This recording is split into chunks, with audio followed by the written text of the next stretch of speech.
One more challenge na mwenda katanzobiri CBS FM. A very good morning. Abiri munana gwe kubulayo okubere sawa M yenchana kwa ero mandu sokoli Patriko ne ansibunya tukuza ko mnange katundu ka Omukozi Akulakulana. Omukozi nkubuza ko nenkwebaza olyotya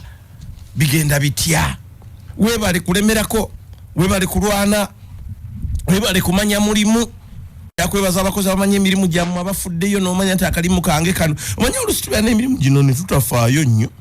naye olusi womanyira nti omulimu gwange guno gubadde gw'amaanyi nga gumaze genda naye olusi we gubaawo tetufaayo nnyo oba olaba nga kya bulijjo kyekyo n'omalagga naye njagala kwebaza mu abafuddeyo ne mulowoleza emirimu gyammwe tetujja gamba birungi gyokka gino nga gino gye tubaako ejaffe nga bakozesa naye n'ogugwo gwetandikiddewo n'oguteekamu amaanyi n'oguteekamu gulowoleza n'oguteekamu gupulaningira mwenna njagala beebaza abakoze ekintu ekyo mwebali nnyo mwebali ddala temukoze kitono n'ofaayo okola nti omulimu gukula bwe gwali jjo si bwe guli leero bwe guli leero si bwe guli enkya emirimu egityo tulina ogitambuza mpola mpola kitoba ng'olina k'oyongerako kakabe katono naye ng'okwongerako maaso eyo gye tulituuka gujja kuba mulimu gw'amaanyi kubanga buli kookolo oba okamaze nozaakakalako n'okamala nozaakalinako n'okamala oba osenvula so kyensaba nti tufeeyo nnyo emirimu gyaffe okwongera ogiyiyiza okwongera ogitetenkanyiza kuba kati gikalubyemu lwaki tulina emirimu gye twabangamu ng'omanyi gujja kutambula bwe guti abamu mulina bizinesi zammwe ng'omanyi abantu bajja kujja bagula ebintu kitambule bwe kiti abaguzi tebakyalabika ate abalabika nabo tebalina ssente bakwegayira bwegayiriza ogwowe ebbanja naye okusasula olusi ne kumukaluubiriza nga tagaanye bugaanyi naye nga ssente z'atalina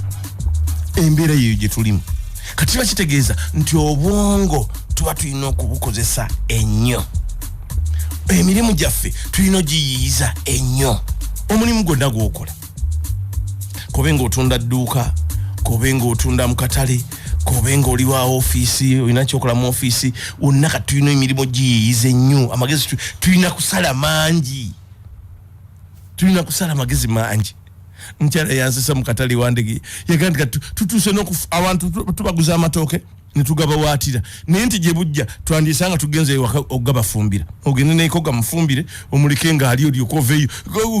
ng'anoonya bwanyweza bakasitoma talaba so obwongo tubumaleyo tubugaziye tuyiye engeri kiki twongera ku business girabe bweri otunda manda kipya kyoyinza okukolawo kaliwo kapya koyinza okuyiyayo kasikeyo bakasitoma obeereyo ne bakasitoma abo ab'olulango oba obeere ng'omanyi nti kati ono mwami Mukasa bwe muwa ensawo y'amanda alabika agikozesa mu wiiki 2 kati gwotayinge nga zinaatera okuweera 2 omukubire tewayinirayo amagumu genfunye nkuweerezeeyo kuba kati gali kumpi kuggwamu obe nga tomuwaawo gaapu egenda walala oba ettooke gomanya nti onaagula ettooke buli nnaku 2 oba nayo obeere nga akasimu okakuba bukubi n'omugayo ettooke liryo nze ndiweereza wabadde wana amatooke amalungi oba gye tuba tulaga naye ng'obwongo tulina obugaziya emirimu gyaffe gyonna gye tukola tulina obugaziya omuntu kati tulina bunoonya abaguzi omukubireko tuwayi nafunyewo engatto z'abaana ennungi mwana omupozi ayambala sayizi emeka 65 tulabe nti abantu ffe tubabeerako tetubalinda buli nzi tubabeerako tubagenda bannange mugule kino naye ng'okibanguyiza ennaku zino abaana balenzi baana bawala batambuza obuugi mu kkubo ekikopo akirina obuugi abulina mu fulasika amandaazi ayita nago capati ayita nazo kati waakusangira wonna gwe woonywera tebikyaliko ti ate ntambule ng'enderi batambula n'ebintu byabwe kikapu ayita nakyo kirimu buli kimu n'akyama ku washing bay ate kabona bamaze okunywa caayi n'atambula n'alumba endala walaba bakuŋŋanyiso ya boda n'akyama n'abaguzi obuugi ebintu tetukyabeeraawo mbukaninda ababoda bajja kujja wano banywe caayi ani akusesa nabo bali eri balinda bantu kati olina mutayiriza ku stage wennyini waali ekikopo n'okimwerawo n'anywerawo ne weeyongerayo